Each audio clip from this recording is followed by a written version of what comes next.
come to ask you how you're doing these days. Didn't come to roll no stones away, no. I come to tell you that the end is nigh.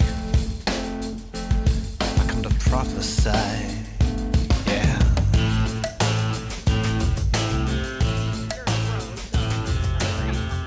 No, I'm excited. Yeah, awesome. All right, so I will just launch into this and we'll get moving. Welcome back to Talk Fiction, the podcast dedicated to entertainment media's most overlooked underdogs, fiction writers. I'm your host, Meg Olders, author of the Waddy Award-winning novel C. Smile and creator of the dynamic newsletter anthology Stock Fiction. My guest today is Claudine Wolk. Claudine is the co-author of the book Get Your Book Seen and Sold and creator of the Substack newsletter and podcast of the same name. An expert in the fields of book publishing and marketing, Claudine offers writers new and experienced alike innumerable ways to learn and practice the daunting art of self-promotion through in-depth interviews, web courses, and one-on-one Zoom strategy sessions. I'll drop a link to Claudine's book and point you in the direction of all the great resources she offers in the show notes. But without further ado, allow me to introduce my distinguished guest and fellow podcaster, Claudine Wolk. Yay! Thank you so much, Meg. Thank you for allowing me to be on your brand new podcast. I love it, and I'm so excited to be a part of it. And also, congratulations on your award-winning book, C. Smile, which I absolutely loved, as you know. Thank you, and I do know. And thank you for your glowing review of my award-winning book. It was such a delight to write and a delight to have read by you. So, yay! So you're here, and I'm pleased. And by the way, like, allowing you on my podcast, you're probably the reason I started a podcast, because yours was the first podcast I'd ever been invited to be on. So that's usually like where I start these interviews, is just kind of backtracking to where we met each other. And I distinctly remember that it was my Name My Nemesis post that you dove into and restacked. That might have been the first thing of mine that was ever restacked on notes too, which was relatively new when we met. So yeah, and then you invited me on your show and I was like, what's this? And I have to say, that's got to be one of the best feelings as just an artist that's floating around on a platform like Substack, to just have someone who doesn't know you to just reach over and be like, hey, noticed you were doing something. You want to come talk to me on my cool show? And so I'm hoping I'm giving that feeling to other people when I invite them on my show, because it really does feel good to know that someone's noticing what you're up to. So absolutely. It's very powerful, I think. And it comes with a great responsibility, I think. Absolutely. Because you want to do right by your guest and you want to do right by your audience. And hopefully you're bringing information that they didn't even know that they needed to hear. And I know you do that. Thank you. Yeah, it's been good. So yeah, that was one of my first questions, was how am I doing on the podcasting you're thing? doing great. Yeah, you're a natural. Thank you. So just so everyone knows why Claudine is here, we're going to talk about book marketing today, which I'm guessing most of my creatives in the audience have just cringed a little bit, because it is a little bit of a four-letter word for those of us who are strictly artists and don't have any kind of handle on the promotional side of things, and actually kind of fear or just generally don't like it. The subject of it would rather just sit around and make beautiful things all day long and get discovered, as it were. But as times continue to change in the realm of social media, we know that the odds of being discovered in a fair and in a way that's based on merit is so unlikely now, that we need to strengthen some of our other muscles if we're gonna get there. So that is something I've noticed almost in every interview I've had so far, when we get on the subject of the business side of storytelling and making books and making a business of your writing, is that everyone who seriously wants to be published and be in the world as a published author in any kind of mainstream way really does need to exercise both of those sides. And it's really hard. So we're going to talk a little bit about that. But before we do get into the subject at hand, I always do my little celebrations and frustrations segment as a kind of, how are we feeling in the world and how's everything going for us? So I always let my guest go first, except when I forget, but I will let you go first. So yeah, anything that's going on for you that's driving you nuts or making you happy? Can I do both? Yes, please do both. Okay, good. Okay. this latest book, Get Your Book Seen and Sold, has been out since September, and I was working for it a year before that. So I'd been pretty much promoting it, for a year and however many months that is now. And the best part of it for me has been that it was intended for aspiring authors or authors who wanted to, as you had said, flex that marketing muscle, and they hadn't previously in previous other books. And it's been so exciting that their feedback, the feedback of the authors who pick up the book and who read it, they totally get it. They love it. They use it. And just to give you an example, we were Julie, or not Julie, Kate and I, another colleague of mine who we do some speaking together. We were at an event at the local library, and 100 local authors were invited to come sit at a table throughout the library and put up their little, posters about their book and even sell the book if they so desired. And Kate and I were there in more of a we were helping, we were mentoring. If any the authors wanted to come and ask us any questions during the time they were there, they were welcome to come and talk to us. And we had one author, Jennifer Vendazzo.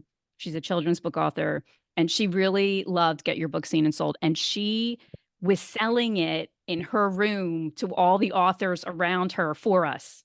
So we we really weren't. I mean, we had books to sell if they wanted them, but we really weren't there in that capacity. And to see her and all these people come over and say, "Jen sent us. Jen said we had to buy this book. Jen said this is the best book ever for authors." Jen, it was just Oh, that's fantastic. right when you know your audience and your message reaches your audience, and that audience member is so excited about it that they're willing to share it with other people. Wow, Yeah, that's the goal. best ever. Yeah. Awesome. That was awesome. That was the good news. The thing that's frustrating me right now is, and it's a lesson, when you start to market your book, you're going to have ideas of who you think the perfect audience for that book is, and you're going to go down that road. And it's okay if things don't work out that way. And that's a really important lesson, to stay flexible with your marketing plan. Whatever you intended in the beginning, that might change, and that's okay if it does.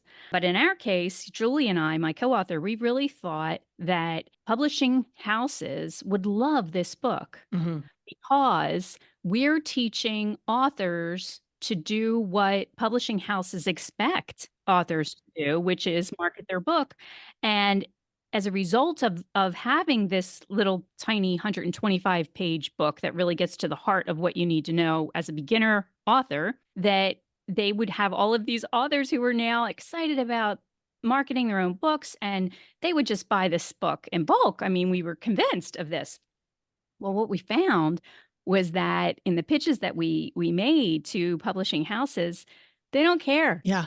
They really don't care. They don't want to spend the time or the money to help their authors to market their own books. And I don't know why that is, other than budgets are tight, and they just expect authors to learn it on the way. Or maybe it's been that authors have taken it on and learned it by themselves, where publishers haven't had to put money into that, and to help them Right. along. And so that was a little disappointing. So that's very frustrating to me, because I thought, wow, win-win, you know? Yeah.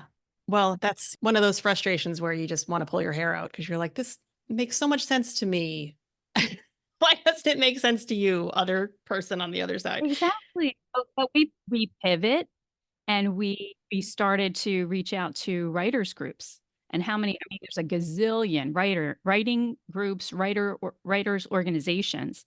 They love the idea, and they want to introduce writers to the concepts of book marketing earlier in the process. So we've really gotten a great reaction, and I wouldn't have expected that. So from the writers organizations, because as you say, writers want to write, and do they want to be introduced to some of this stuff? And I think what the writers groups are finding is, like, listen, we're sending these authors out half prepared. Mm-hmm. It's one thing to have a great book, but if they don't know how to navigate publishing and marketing in today's world, they're out of luck. So that was the silver lining. Excellent. Well, thank you for sharing that. Thank you for asking. Yeah, absolutely. So it's funny because I do one of these for every show now. So I sometimes have to dig kind of deeply for them. I'm like, oh crap, I don't have one today. But I mean, my general frustration, and it's probably a lot of people's, is just social media right now. I don't know what they want from me, but I'm not providing it. That's all I know. And it's such a strange place to be and to feel like you need to be there and know that while you're there, it's not really helping your cause. And so it's kind of like this futile activity that you feel like if you're not doing it, you're missing some opportunity. But I just don't know enough about the mysteries of how to make it work. And I also think I'm the kind of person who might not be willing to do the things required to make it work, because it's definitely a lifestyle choice when you choose to focus most of your creative and promotional energy in social media spaces, because you kind of have to. You have to commit to it. Or at least that's what I've heard. If you want to get the algorithm on your side, you can't just be a casual observer or a casual sharer. You have to kind of, develop a system. And I don't know. To this point, I haven't figured out what it is I would be offering on social media outside of just trying to promote my work. But when you're doing that, you're literally just throwing it into a void, because the attention grabby stuff is jumping in front of your stuff. And so, yeah, that's my frustration, is just social media. I feel like it's hard. My age bracket, it's like there's not an ideal site for us, the 40 somethings. So anyway, so that's my frustration. And then I'll celebrate something just from my personal life, which is I'm just celebrating that while we still have about 3.5 weeks left of school, we've survived another school year and minimal catastrophes, not a lot of drama with friends. All in all, it's been like a really solid year for my kids academically. My son is a really good cello player, and he actually had to fill out his first financial aid application to go to strings camp. There's a camp that we're hoping he's going to get some aid for because it's not inexpensive, but it's like a sleepaway camp where they go and they play in an orchestra, but then they do all the fun summer camp stuff too, like swimming and games and arts and crafts and everything. So he's very excited about that. Yeah. And my daughter's been, doing gymnastics, and she's got a lot of great girlfriends, which is nice, because I just hope they all stay nice when she gets to be in middle school, but she's got a few years to go. So my son is going to be in 6th grade and in a new school next year. So I'm not sure I'll be celebrating this way next year, but we'll see.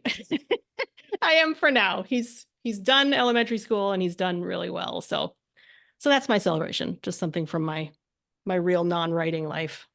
That's amazing. Yeah. Yeah. I mean, there's no better feeling as a parent when all is right with the world. Right? Your kid is just cruising. Yeah. Yeah. No, it's good. All right. Awesome. So thank you. That was fun.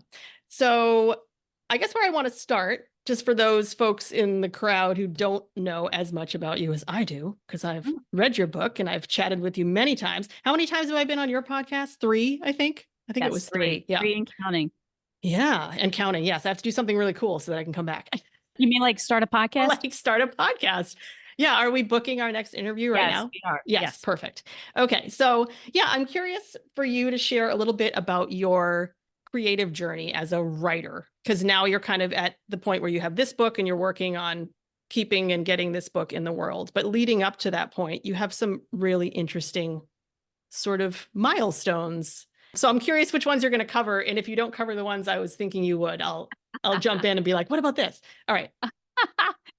I think my story is probably familiar to a lot of women who were, I was approaching 40. I had worked part-time as an accountant my whole, career. After my son turned 2, I went back and did part-time versus full-time accounting work, and raised 3 children, a son and 2 daughters. And when my daughter was just starting preschool, we had a cross-country move where we had to move to California from Pennsylvania. Mm-hmm.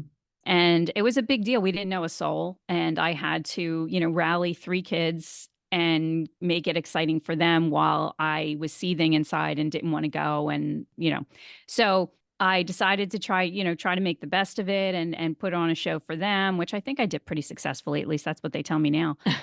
And I didn't know anything was wrong, Mom. Of course they don't. They're Right. kids. They're only thinking about themselves. And so we went, and I had this idea for a book to help moms, because what I was seeing when I was out in California was like, wow, the same thing that happened in Pennsylvania is happening in California. And that is that women are kind of judgy about motherhood. Mhm.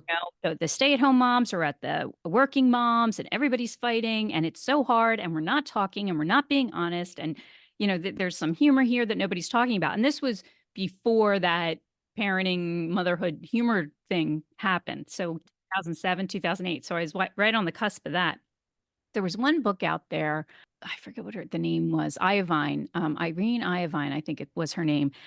Girlfriend's Guide to Pregnancy, or Girlfriend's Guide to the First Year. So she was like the first kind of one out there, but I liked her book, but there was so much more that I felt would be helpful. Right. So I decided to write this book. And at the time my little one was in preschool. So I would use those preschool hours to write. And I loved it. I just loved writing. Mhm. And I sent it out to a bunch of agents who promptly told me I had no author platform, which I didn't even know what that was at the time. And where do I buy one? No, that's not how it works. You have to build it from scratch. It's really hard. And so I went through that whole process. And then I had a friend who, after a year of trying to get this book published through an agent and other publishers, I had a girlfriend who decided she was going to write an organization book. Mhm. And she found out I was writing a book. She decided to write an organization book. And 2 months later, she had a deal with a publisher. And that made me really angry / happy for her. Not really. I was so frustrated. That was my favorite part of your story, and I'm so glad you shared it. Yeah. Well, it's honest, Yeah. right? I mean, it was like, what in the etch? Yeah. So I decided, okay, I'm going to learn how to self-publish.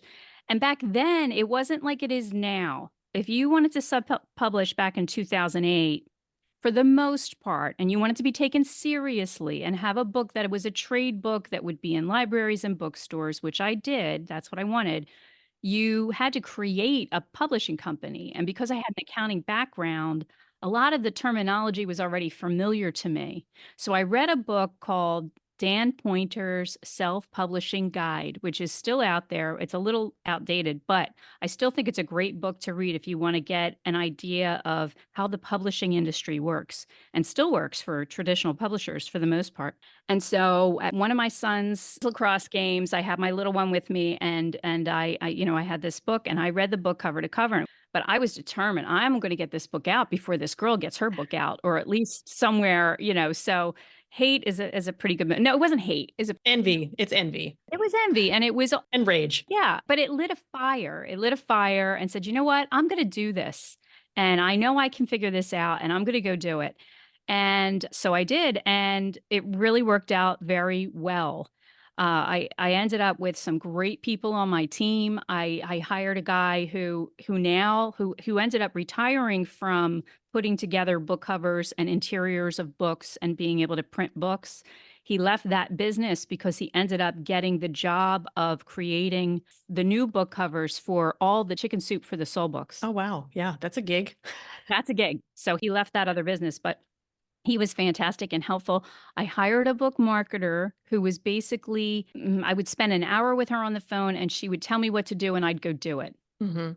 She was that kind of marketer. She wasn't doing the stuff, but she was telling me what to do. That's honestly what I keep telling my husband I need. I need a taskmaster. That's it. Yeah. That's exactly Give me it. a list. I can do lists. Yep, that's it. And that's kind of what I've turned into. Mhm. I call myself the cardiologist. Like, come to me and I will tell you the path you should go, and then I'll send you to the experts who can do it for you, Right. based on what your level of how much you want to get involved is. Mhm. But anyway, so that first book, and again, it was self-published, but back then, in order to get a distributor, you had to submit your manuscript just like you would a publisher. And when that letter came through my email that the distributor was accepting the book, it was like a Rudy moment for me.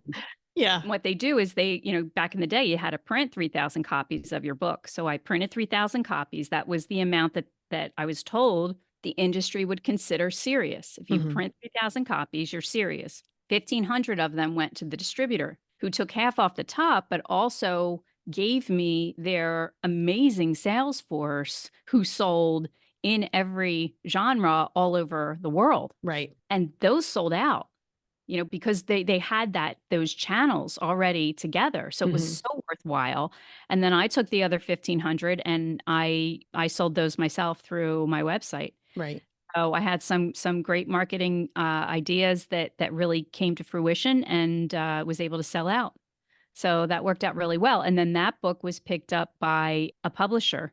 After my self-published book went out, an agent that liked the book but didn't think I had an author platform picked it up and said, "Hey, I'm going to try to sell this book now that you've proven you can sell it. Right. You Now only had I'll to have take it." 1,500 copies sitting in your garage for 3 years, but Exactly. you've proven your mettle. So That's it. That's it. So they sold it to a publisher, and then the publisher kind of revamped some of the colors on the cover, kept the title and the image, which was kind of cool, had me write 3 more chapters. And then 4 months later, they published it again. And they still support that book, which is yeah, great. that's fantastic. Yeah. And a year ago, I narrated it in audiobook form. Really? That's so cool. It was very cool. Yeah. So all kinds of good stuff from that. Yeah. But in the meantime, I promoted the book. I started working as a book marketer, started learning, starting to connect with people in the industry, worked with a lot of different authors, worked with my current co-author in the book industry, and then went back to accounting for a little while because I needed more money. And then, a couple of years ago when my youngest then went to college, the same one who was in preschool, Yeah. and I said, "Hey, I want to get into radio." So I ended up working for a local radio station, which taught me all about audio editing, producing shows. And then I decided, hey, I got to get this book out, because the Get Your Book Seen and Sold book, because I was interviewing authors who found out that I had already published a book. And their first question to me was, how do you market it? Yep. You teach me marketing. And I was like, oh, like, did you know you could do this? Did you know you could do that? Did you know? And they were like, no, it's too, and it was already published and out there. And I was getting frustrated that there were some things that they could have taken advantage of before the book was even published. Right. Money could have been saved by not spending it in certain places than others. And I thought, you know what? I'm going to write this book. So I got on board with Julie, and here we are. And then decided to, hey, I'm going to promote this. So about 8 months before the book came out, or at least maybe even longer, I started the Substack, Get Your Book Seen and Sold, Mhm. and the podcast, and wanted to create a nice, warm, ready audience for when the book released 9 months later, and that's how it worked out. Well, that's just like a fantastic example of branding, that you literally built your Substack platform on the title of your book. Yep. I mean, they're all the same title. So even if people find you through the podcast or they find you through the Substack, and then they realize there's more of this to be, I mean, it's just a great example of triangulating all of your sources for people. Yeah. So brava to you. That's fantastic. Awesome. So yeah, I loved that story about your friend who, My nemesis. it makes me like clench my fists for you. I'm like, yes, that's what happens in the background. You just want to punch trees and scratch their face out in the high school yearbook, but you don't do that because that's immature. You know what ended up happening? Like, if you take the high road and you, like I said, it was all on the up and up. She was happy for me, I was happy for her, kind of. But what ended up happening was, she was traditionally published. Mhm. Her publisher decided that the organizing book needed to have a mom slant to it. So they changed the book a little bit. So it was, organizing for moms and organizing for new moms. So the two of us ended up promoting our books together in the local market. We're both from the Philadelphia area at Yeah. that point, come back from California. And we did local radio together. We did TV together. I mean, it was a lot of fun. Awesomeness. Yeah. So you got to turn lemons into lemonade sometimes. Right? Love lemonade. So Yeah. I have your little book in my hand, and it is like a little book. So if anyone's thinking like, I can't read a book, it's so easy to read through. I might have done it in a sitting or two.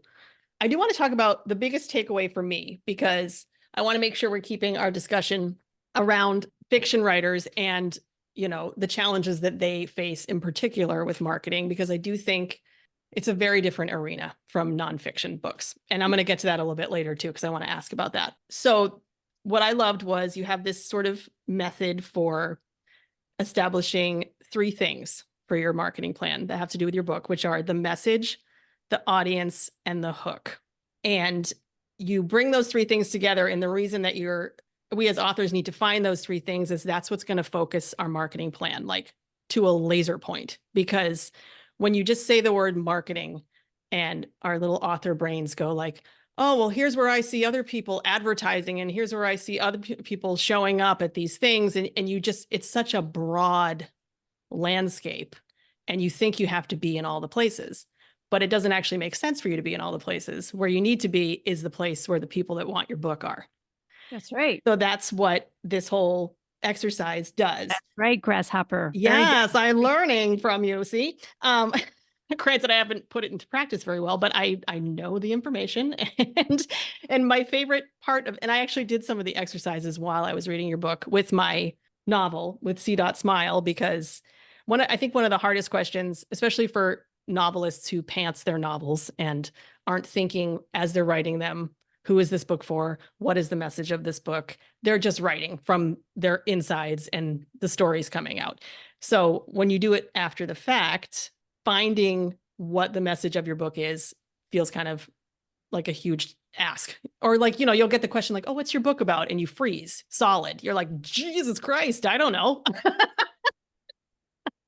I'm like, read it and tell me, because I don't know. It's like you do know, but it's just putting it into the words that you need. And so you have an exercise in there, which you just call a brain dump, to help you find the message of your book. And basically, you just, you pull up a Word document and you just go crazy and you put down like every thought you have about your book. What is going on? Like, what kind of themes are you exploring? What kind of relationships, what kind of emotion is coming up in the book? What kind of issues, social issues might you be encountering? Just everything that you can think of. And you just dump it all into a document. Then you kind of go through and you pick 3 of the things that stand out the most to you. Because here's the thing about answering the question, what is your book about? Obviously, a novel is about a lot of things, but you need to pick the one that's going to hook people into reading it and then finding out the rest for themselves. Because you can't tell them everything it's about. I mean, C. Smile is about a lot of stuff and a lot of people in a lot of different scenarios. And it's very hard to pinpoint it. But if you take your brain dump, you narrow it down to the 3 that really stick out to you as the ones that matter, or the ones that you think will appeal to people. And then you write some pitches using those 3, right? You kind of squish those together and you write like 7, I think you said, right? Elevator pitches. Elevator pitch. Yeah. Yeah. So and I liked that too, because a lot of times you're thinking, I have to get the elevator pitch, but it's like, it's almost better to practice a whole bunch of them and then see which one rolls off your tongue the fastest, or see which one, you know what I mean, makes people's eyebrows go up. It's very smart, Meg. When you say it, right?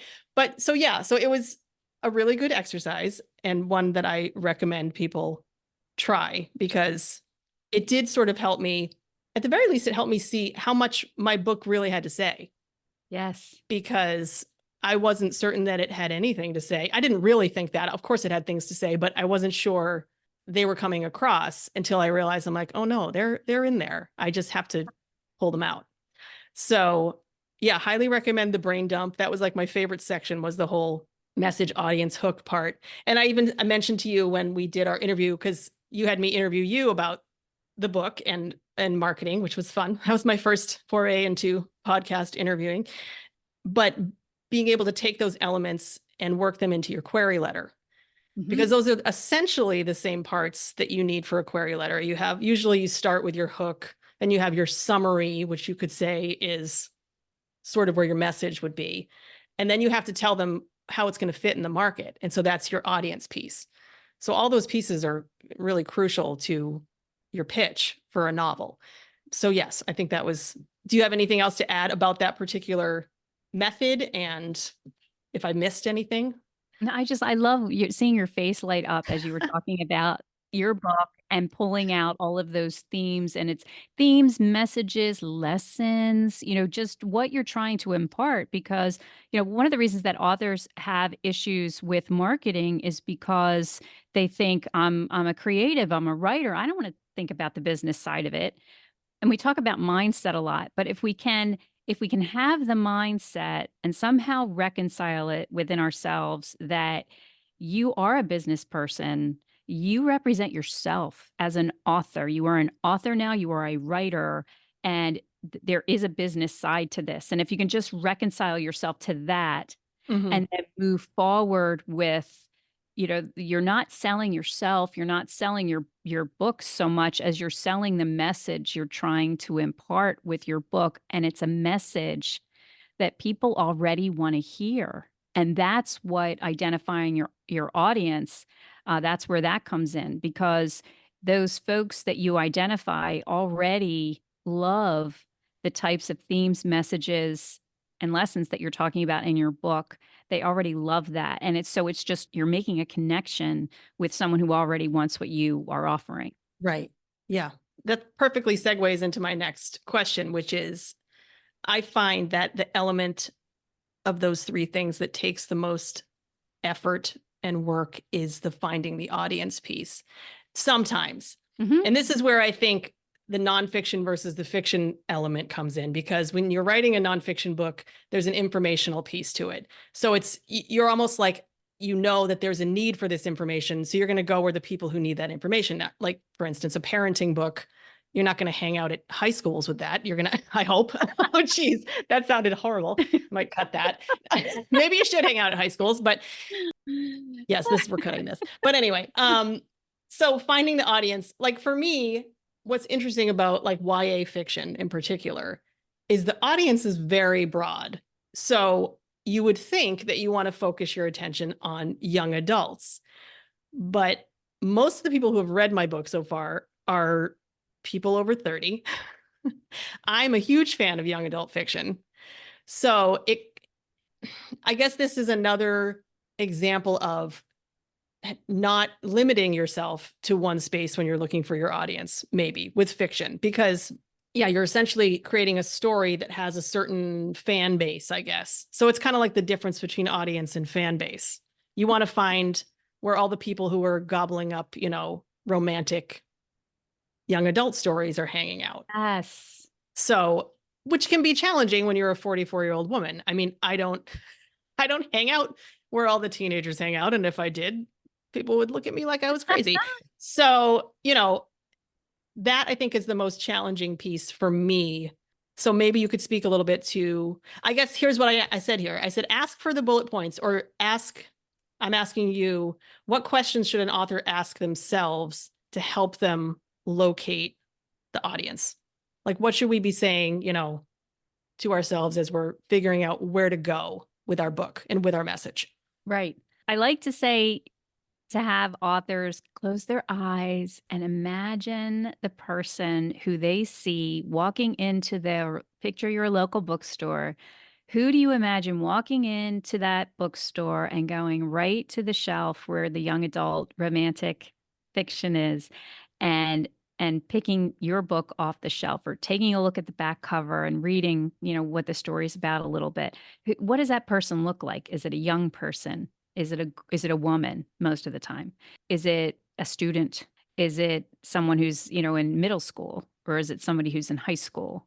And none of these questions, they don't have to be absolutely right, but they start to kind of create a picture. Where does that person hang out? What kind of TV do they watch? Do they read magazines? Do they go online and read certain things online? What are those things? Are they always on Instagram? Are they always on Facebook? Are they always on Pinterest? And if you can answer all of those questions, it might lead you to where you're going to find that person. Does that person go to trade shows? Does that person go to author signings? Does that person also like another genre of book, maybe like a fantasy, and they also like the romance? And where do the fantasy, book readers go to find out the latest? And a lot of that, I think, comes from doing a little research. I like to say Amazon is just, and I not to buy the books, but to use it as a research tool. Amazon has this amazing category system where you can search by specific genre all the books that are selling the best in that genre. And if you find those books and just like pick the top 5 and take a look at those books and take a look inside the cover. You don't have to buy the book, but take a look, online inside the cover and see who the author is. Take a look at that author's webpage.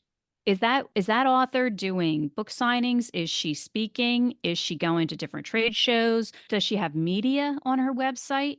And Mhm. then look at the media. This magazine did an article with her. This magazine did a mention of her. This magazine did a review of her book. So you want to just hit the same spots because again, you've now identified a best-selling book on Amazon in your genre, and you can figure out, how that book came to be number one. And a big piece of that is, where is that author hanging out? Who is that author targeting? Where does that author spend their time? Take a look at that author's Instagram. Are they popular? Are they getting a lot of hits? Casual stalking, right? Yeah, exactly. Casual talking. Yes. There's nothing new under the sun. So, but it'll start to give you ideas and open up. I mean, you can even just blind Google things. Like for example, for this latest book, I was trying to find podcasts that maybe were talking about writing books. Mhm. So I just Googled, you know, top 10 podcasts for women of a certain age. And then I would take a look at those podcasts and I said, "Oh, I'm gonna pitch that podcast and see if I can be a guest on that podcast and talk about my book." But it really does take some time to do a little bit of that research. But if you do it, you're going to be far away from, I can't tell you how many authors I meet who their book is out and it's been out for a year and now they want to start marketing. Right. That's okay. It's never too late. I'm not saying that. But to do that kind of work in the beginning, to kind of know learn about the genre, learn about the different authors, and then you'll start to see when you start to look for that stuff, you'll start to see it coming again and again and again. And all of a sudden, you're not teaching yourself book marketing anymore. It just starts to come to you because you're going to start to see the same people in the same places, and you're going to start to understand, okay, that's how they're selling this book. That's what they're doing. Thank you. Yeah, I remember you mentioned the Amazon the Amazon stalking, not with that Yes. phraseology, but in your book about how to use it as a research tool, which I think is helpful. Although Powerful. I have this feeling I'll go on there and see the best-selling YA book and it'll be a piece of garbage and it'll just make me clench my fists and rage. But Right. I can still find out where they're selling it so I can offer those people something that's not garbage. That will be my The, goal. the other thing you can find is if you look at the beginning pages or the acknowledgments page toward the end of a book, you can see who their agent is, if they have one, or the publisher. You could also like Google top 10 agents for YA Mhm. in your town, or not your town, in your state. Wouldn't that be cool if they were in my town? Then I could Yeah. just go like bring them cake and be like, "You want a cake? Yeah. We talk books." Yeah. You But can't bribe people the old-fashioned way anymore. I know, right? Oh my God. Wouldn't that I be I nice? actually did that once. I didn't bribe. I didn't bribe, but I baked. well, no, I didn't think, but I did bring a present. So there was the guy who was the local newspaper editor for the lifestyle section. Folks, don't dismiss local media. Don't dismiss local papers. Local radio shows sell books. Radio shows sell books. So, but just make sure your book is available. Don't get on a radio show before your book is available to buy. Because Right. there's nothing worse than listening and saying, "Oh, that sounds like a great book." And well, it'll be out in 3 months. I'm going to forget about it by then. No, Right. do the radio, book your radio when you've got the book available. Anyway, newspaper. So I really wanted, again, review, interview, or mention of my book. Those are the three things you always want: review, interview, mention in the local newspaper in the lifestyle. And I had an idea for an article too. So I'll either write the article that's kind of around what I'm writing my book about, or would you do a mention or a review of my book? And I actually showed up in the newsroom with a plant for this guy. And it was around Valentine's Day. But he's like, "Yeah, I can't bring this home. What am I going to tell my wife? That's Yeah. a girl gift." Some blonde lady walked into the studio and handed me a plant. Exactly. But you know what? It worked. And he did post I forget what it was, if it was a review or a mention, but oh no, I know. I wrote an article, Women of the Information Age. Mhm. And it was loosely around my first book, which was It Gets Easier and Other Lies We Tell New Mothers. And it mentioned the book, but it was mostly an article. But guess what? Now I'm a writer with a column in the local newspaper. I mean, talk about platform, I think seeing that paper I had a part-time job at the time, and I would run into, we have Wawa out here in Pennsylvania. They're called Wawas. Like they're like 7-Elevens. Okay. So I go into Wawa and I look at the paper and I wasn't sure what day it was going to publish. And every day I would go in and I would look and oh my God, to see a byline. I mean, that was probably more exciting to me than my first book being published. But writers understand that because Yeah. And also, that everyone in your geographical circle is going to see it too. Anyone who reads the paper is going to be like, hey, I know that lady. She wrote a book. That's cool. And actually, so you just sort of touched on one of my questions, which was about thinking outside the box, because I do feel like now with, the way the internet works, everyone's, first thought is to go be on social media and that's how you're going to promote your stuff. But I can tell you, it doesn't work when no one can see your stuff because the algorithm won't show it to anyone. And also people don't know who you are. If you're not already established, no one knows who you are. You're just a stranger in the ether. But like those, I feel like you mentioned some of these things in your book too. Just thinking not only outside the box, but thinking old school, thinking print media, thinking radio shows, because it's true. Like, I hear about stuff. I don't listen to a lot of radio, but like NPR, they'll have like an interview with an author. And then I'm like, granted, I don't always go and buy the book, but I consider it heavily in some cases. So that kind of stuff. And also like doing in-person, any kind of opportunity where you can network and potentially meet people who might be interested in what you're doing, or meet someone who might have a platform that you can pitch your stuff to. Right. Like that's something I think about, stuff I haven't done with my Substack. Like somebody posted on Notes a while back that they went to like an open mic and did a reading of one of their stories, and they got a bunch of new subscribers of people that were like in-house. Yes. You know what I mean? I'm like, that's an easy thing for me to do. There's a place down the street. It's like a bookstore / bar / coffee shop. And they do author events all the time. They have those kind of things. And I just haven't done it, but it's like right there. Why wouldn't I do that? Because we're all so like focused on this weird virtual life that we're in, that's where we're going to find all our connections. I do think you need to sort of think outside of that box. I forget all that stuff. Part of in the book, I call it Shake Your Tree. And that's a great example, Meg, right in your neighborhood, a venue that caters to authors. Oh my gosh. Yeah. Right. On that. That's low hanging fruit on your tree. Get in there. And eat the fruit. And just forget about all that. I just had a client this week and she was writing a nonfiction book. And it was such a fun conversation because the cardiologist kind of the book marketer in me, it was so fun to just ask her these questions. And then when we got to the Shake Your Tree part, it was just so easy. She was like, well, I should be getting in this and this and this and this. I'm like, well, wait a minute. What do you already have? Oh, I have a LinkedIn with like thousands of followers. I'm like, that's the only place I want to see you spending your time. Right. Stop. Why would you try to create another, situation when you've already got 5,000 followers on LinkedIn? Focus on LinkedIn. What was the other thing that she had? That was huge. She was a speaker. Hello. She was a speaker. She spoke on leadership and she was writing a book on leadership. I said, okay, from now on, every time you book another speaking gig, which she was already good at, you're going to mention your book. Well, it's part of your contract. Right. Right. You buy 50 books or 100 books and you pay me X amount of dollars. That's the deal now. Who needs Instagram or Facebook or even Amazon for that matter, in her case, for that book? Right. When you've already got these sales channels that are already working, exploit what you already have working, what you're already good at, what you already like, and then forget the rest of them. Because to your point, they're filled with so many gatekeepers. You're never going to, you don't know what they're going to let through and what they're not going to let through. Why waste your time? You're a creative. And I'd rather see you use that creative energy or those special skills. And maybe that's another brain dump. What are you good at? I'm good at graphics. I'm good at audio. I'm good at music. I'm good at, and then take a minute and try to figure out how can I combine these things so that I'm using and leveraging what I'm already good at in order to do my book marketing, and then leave the rest go. Don't even mess with it. That's good advice. Yeah. Solid advice. Hey. So I'm going to ask this question because, and I'm only asking it because I'm considering it myself.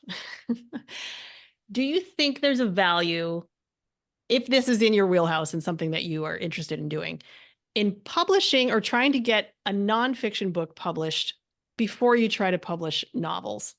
Do you think there's any value in that? as a writer. Now, like I'm thinking about the kind of books that the nonfiction books I would write. And they don't necessarily have to do with writing, but they do have to do with being a creative Yeah. and trying to exist in parts of the world that aren't creative or aren't sensitive to creatives. So like, I feel like sometimes I'll read up on somebody who had this successful agent gathering experience, and I read and read and read about their successful query letter. And then eventually I figure out they were pitching a nonfiction book. I'm like, it's just a different world. It really is, because there doesn't seem to be a limit to the number of books that the world will accept about parenting or about sex or about computers. Or, I mean, you literally could write about anything that's already been written about 14 million times. And as long as you're putting your voice on it and maybe even like a slight twist, I'm not even sure you need a twist, honestly, because sometimes they just want something new. The next book on blank. Yes. So, you know, I wonder sometimes if that's a way to get your foot in the door and get one step up higher, because fiction is just really hard. It's really hard to sell. And I'm coming from that, you know, having not tried super duper hard yet to get my book sold, but I'm having a hell of a time trying to give my Substack a value that people will accept and put money down on. So that's another question I want to ask you about in a minute, is the Substack piece. But so yeah, what are your thoughts on that, on the nonfiction piece? Because that's one thing I've noticed. The people who are making money on Substack, the fiction writers who are doing so because they're also offering something instructive or something that's not their fiction. They have like this separate part of their Substack that's teaching people about how they write, or, you know, teaching them about how to operate on, like some people just teach you how to use Substack, for God's sake. Like, I know. and people will buy into that. People will drop a check for that. But if you're, you know, writing stories about, I can't even think of an example of one of my stories right now. The meatloaf story, the role-playing couple with the meatloaf, you know, that's not, no one's going to drop $60 for that. So They should. yeah, they should. Your thoughts on the, Listen, I think anything that you can do to get more comfortable with the book publishing process, which includes marketing, it has to by design, I think is a good endeavor. So if you want to write a nonfiction book and you go through that entire process, everything that you learn, you're going to be able to use for your fiction book, 100%. So I love that idea. Anyway, for you specifically, I love your nonfiction writing. I would love to see a nonfiction book about your travails and in writing, because you're hilarious and I love your voice. And I love books about writing. I think I just collect them. Stephen King, Bird by Bird, I forget who wrote that one. Naked Drunken Writing. Oh my gosh, I love those books. So yes, I want you to write that book. okay. You know, it's funny. Yes. Plus, another thing that is interesting about today's publishing world is that the more books you write, the more opportunity you have to promote them online in very interesting and kind of economical ways. Mhm. By that, I mean, you know, when you have a series of books, you can take advantage of all of those, you know, book sites that you can pay $35 to, and they're going to throw out your book to all these different, you know, places. So, or you could offer one book for free, and then the other books, you know, are going to jump on the bandwagon and sell because of that one book. But if you only have one book, you can't take advantage of some of them. Exactly. But I think if you did write a nonfiction book, I think that would be a great way to catapult your fiction writing. Right. You know, the more material, the better. The more content, the better. Absolutely. And now it's just about finding the time to do it. So with you, what I would do is I would go back to your Substack posts. I would start with, and again, you know, we talk about, I just posted something about this, the perfection, you know, we always have it in, especially as writers, you know, we want everything to be perfect, and we don't even want to embark on something until we have all of our T's crossed and our I's dotted. And sometimes it's like, throw it at the wall and then take a look at it and see what you got. So I would pull every nonfiction Substack post that you wrote and see if, when you put them together, they make some kind of a semblance of a book, and then add a few more, you know, treatises or articles or. Yeah. Well, we were just talking about this in my last interview, about finding the through line in pieces that you've already written. So yeah, something to think about. So while we're on the subject of our Substacks, those of us who are writing fiction-based Substacks, can you give us some ideas for how we can be looking at our Substack as a book. Because I've been for a while describing my Substack as an anthology because it's a collection of stories. And if it was in paper between like two covers, I could get everyone on my list to buy it. I swear I could, but they will not pay me $60 to have access to it. It's a weird mental leap for people. And I understand because I'm the same way. I will go to the bookstore and buy a book off the shelf before I'll pay for a subscription to anything. It's just, it's a strange psychology behind it. But I'm thinking about how can I, or anyone else listening, market my Substack outside of Substack? Because that's the other sticking point is Substack is a beautiful, warm, and wonderful place for everyone who's doing the same thing. We're all trying to get our stuff read. We're all loving on each other and patting each other on the back, and it feels really good. But we're not going to have an easy time selling to each other. And if we do, what is that accomplishing? We're basically just zeroing out. I buy you, you buy me. Nobody makes any money.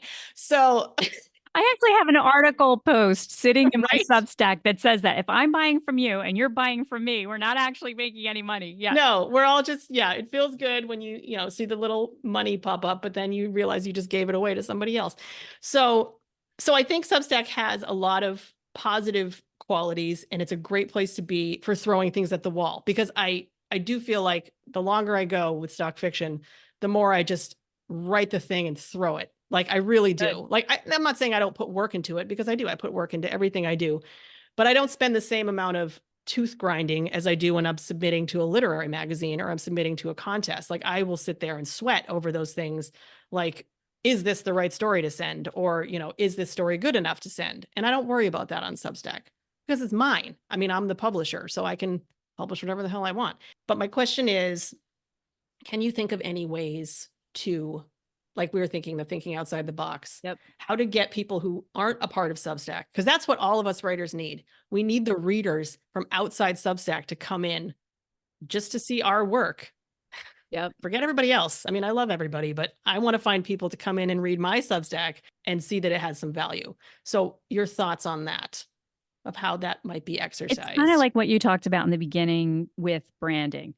You have to pick one. If you like, for example, when and not if, when you go to that local venue and you read chapters of your book, right? And then you meet the people afterwards, you're going to hand them a card that's going to have a QR code that's going to have your link to your Substack. That's it. Mm-hmm. Yeah. That's it. One thing. So if you want to get folks to be on your Substack, that's got to be the thing in your signature line of your emails. That's got to be the thing that you, if you do speaking gigs, that's what you're going to tell people to go. When you do articles and someone says, what's your byline? Yep. That's Substack for everything. Yeah. Otherwise you're going to, confuse folks. But I do think whatever you do on the outside, it really does work. What I find, because I do a lot of speaking, I'll do speaking in Zoom, I'll do teaching in Zoom. I'm like a guest teacher with a lot of organizations, Mm-hmm. and they say where to find you, and I say claudinewolk.substack.com, and a lot of times they don't know what Substack is, Right. which is good and bad, because it's still a young enough platform where there is room for everyone. And people are getting excited about it. And I love that it is authors, because I truly believe that writers are readers and readers buy books. And I think that from that standpoint, it's a great platform. I love the model. I think the business model is fantastic. Everybody wins. You're not paying to be on the platform. And yet if folks pay you, they get a piece of the pie. Works for me. The one thing that I just personally am having a little bit of issues with, not issue, but Substack, it's like, it was so brilliant when it started, and Yep. it was easy, and it was and now all of a sudden it's like this bell and whistle. And then I'm starting to get that, I'm not using this and I'm not using that and I'm not doing this and I'm not doing that. And it was like, that's what I loved about it to begin with. It was just cleaner, and it was about the art and the sharing of the art and the owning your audience. And those were like the three major things. But yeah, I've actually turned off emails from them. I've unsubscribed from them, because they'll send you a new thing. It's like, oh, and now we've introduced blah, blah, blah. And it's just, I don't want blah, blah, blah. Right. And it's making everything very noisy. And yes, yeah, it feels more and more like social media. Like every time I'm in there, it's just, so it's hard. But what I like about it is that it is at this point, it is writers, so of the entire universe of people that you consider maybe buying your book at some point, to narrow it down to the Substack group where they are writers who are potentially readers and hopefully going to buy your next, book that comes out. Hmm. From that standpoint, I love it because I feel like you're really, narrowing down the folks who might actually buy your book versus Right. Facebook when you're just throwing it out to everybody and their brother. Yeah, exactly. But, the other piece of this I just want to mention is that the way the book industry and the marketing is going, it's a big industry out there and people have recognized that they can make money. So they really want to bring you down the garden path of, hey, this is how you could sell your book and this is how you can publish your book, and they'll take lots and lots of money from you. So my biggest caveat to new authors is learn a little bit about the whole industry. You know, Hmm. my book's not the only book out there that kind of does that, or there's great information online like Reedsy, Reedsey, Kindlepreneur. They're both very generous with the information that they put out there. Just do a little bit of research to get an understanding of how the book publishing industry is right now, and then be very, very careful before you spend any money, Yep. and make sure that the money that you spend directly relates to book sales for the most part. Always Hmm. have that question. How is me spending this money in this place going to lead to a book sale? Right. And I'm not saying the answer is always going to be no to that purchase because there are some things that you just have to do. Like, for example, I tell authors, you have to have a website and it's got to be your name. Right. I'm already making all of these decisions for you at the low price Right. of listening to Meg's podcast. BuddyWalk.com, you are a writer, you are an author, period. That's your website. And your website doesn't have to be complicated. It has to have your cute picture on there. It's got to have a picture of your book if you have one, information about the book, hopefully some great reviews that the book has already gleaned. And then it's award winning, like in Meg's case, and then a place to contact you. Because as a podcaster, as a media person, when I read a book and I want to do an interview with an author, I don't want to have to search all over the place to figure out how to get in touch with them to ask them if I can promote them. Right. Essentially, right? Yeah. Don't make things hard for me. So that's a really simple, easy thing. And that doesn't have to cost a lot of money. Now, once you become Right. famous, you can spend more money and you can have bells and whistles and blah, blah, blah. But just be very careful before you jump into anything and just know that there are very reasonably priced book promotion opportunities out there, especially for ebooks that you can take advantage of folks who are legitimate. Hmm. And like Written Word Media, that's a good organization. They'll do Amazon ads, they'll do Facebook ads, they'll do what they call bargain Booksy, free Booksy, and I've had luck with them, and they're terrific. I interviewed one of their folks on my podcast. They're great, but there are those folks out there. So don't be led down the garden trail of $10,000 worth of online media and then not get anything. There are too many things that you can do yourself if you know what they are. Yeah. Just try not to be intimidated. If I can do it, anybody can do it. Right. Excellent. Yeah. So just looking at the time, I think we're going to want to close out here shortly. So the last thing I was going to say, basically what we've covered is what I wanted to cover, which was, that you need to be able to operate on both of these planes. And I think it's challenging for people who consider themselves strictly creative, but there's a creativity piece, I think, to marketing too. Mhm. I personally struggle with the business side of things because I get overwhelmed by it. Mhm. And we've covered this too. Like, you can't do everything. Mm-mm. And why do the things that make you miserable when there's plenty of things that make you maybe not happy, but that you feel comfortable doing? Right. Like, for instance, at some point, I hope that this podcast will be a platform for me to market more of the stuff that I have. Right now, I don't really have anything outside of my Substack, but, I'm hoping that that's something I can use, or that, I'll be able to get on some other podcasts because I like talking. I like talking behind a microphone. I certainly like it better than trying to write something cute on the internet every 10 minutes and get somebody to notice it. I mean, that's just not a good use of my time. I'd rather say something cute on my podcast and have someone laugh and then, share the podcast with their friends. Like that's easier for me and more fun. So I think, yeah, leaning into the things that you're good at and being willing to try some things that maybe you're not good at yet, but could be, because I didn't think I'd be podcasting. This is not something I set out to do when I started my Substack, other than the fact that talk fiction just came out of stock fiction so easily that I was like, ooh, and then I'll have a podcast and I'll call it this. So yeah, be willing to try some new spaces and be willing to abandon them when they don't work, and not right away. That's my problem too, is I give up on things quickly when they feel bad. But sometimes there's like a growing pain phase where you have to get through the uncomfortable feelings to get to the part where you're like, okay, I'm getting good at this, or okay, I've made some good connections. Right. So just, try the things and stick with the ones that are working. And I left a review for Claudine's book, and I was going to pull just a little piece of it because I think this is very true, and I have to remind myself of it a lot. So the quote from my review is, "If you're intimidated by the idea of self-promotion, this book will show you that there's no one better positioned to get your book seen and sold than you, the person who wrote it." Yep. Because I think we all forget that piece. Yep. That we're counting on all these exterior forces to somehow have the key to marketing our book or have the key to getting our book where it needs to go.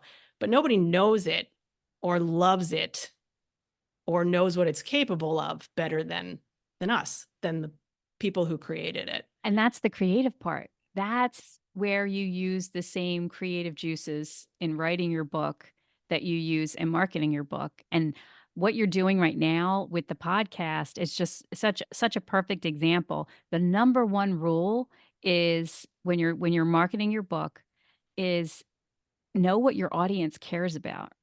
Mm-hmm. What does your audience care about? And you're providing them with your audience with something they already care about in talk fiction, in your podcast. Everybody wants to be, who's a writer, wants to be heard, wants to be understood, wants tips, wants camaraderie, wants commiseration, wants new ideas. And you're providing that along with your fabulous sense of humor. So that's really the key. Figure out what because I can't tell you how many times I talk to people, I don't know who my audience is. Like if you don't know who your audience is, how do you know where to spend your money, time, energy? And you got to care in order to know who your audience is. You have to care. Integrity always wins the day. And you genuinely care about other authors and writers and what you're doing. And that will win the day in the end. It's a good Rudy quote. Is it? It's not officially a Rudy quote, Oh but it made me my think God. of Rudy again. Did it? Yeah. Yeah. Best ending of a movie ever. Right? So good. Getting misty just thinking about it. I should watch that movie I again. know that was God. That was me when he opened that letter and he finally Talk got it. about Oh, tenacity, right? oh, Good Lord. oh. All right, everyone go watch Rudy now. Yeah, go watch Rudy. Yep. And I'm going to say thank you to my honored guest, Claudine. Oh, I hope I was helpful. Oh, absolutely. Absolutely. And I definitely recommend the book. I'll include a link in the show notes. It's such an easy read, guys. And even though I had to do a little bit of pulling on threads to connect it to my fiction, you can do it. And some call it a workbook, which I love. Yeah, there's definitely exercises in here. And you can use them. Like Meg was saying, all the themes that she wrote on her brain dump, someday, years down the road, she can, what, I really want to promote C. Smile in a new way. Let me go back and look at all those themes. Let me pull on another string. And who's talking about that theme these days? Or what's a current, news story that has to do with this theme? And this is how my book relates to that. So I'm gonna promote that. I'm gonna pitch that to a local radio station or another podcast.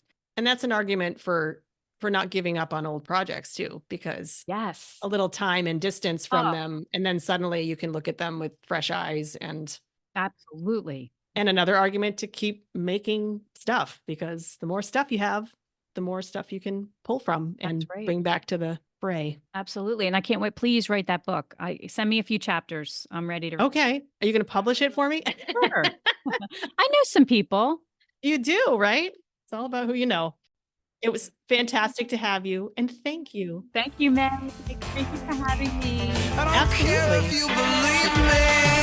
Fire is coming, fire is coming.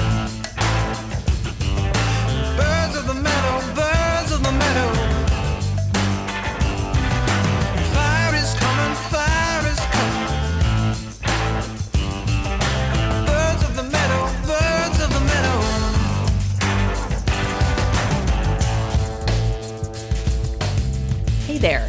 Thanks so much for listening. If you liked what you heard, please let me know by hitting the like button, leaving a comment, rating, or review, depending on where you're listening, or by sharing this podcast with your favorite people. Stock Fiction is a dynamic anthology of short fiction, essays, poetry, humor, and multimedia experiments written and produced by me, Meg Olders. If you're into the stuff I'm making, or you're just into supporting the dynamic individual who makes it, I hope you'll consider becoming a free or paid subscriber today. Thank you, and I'll see you next time.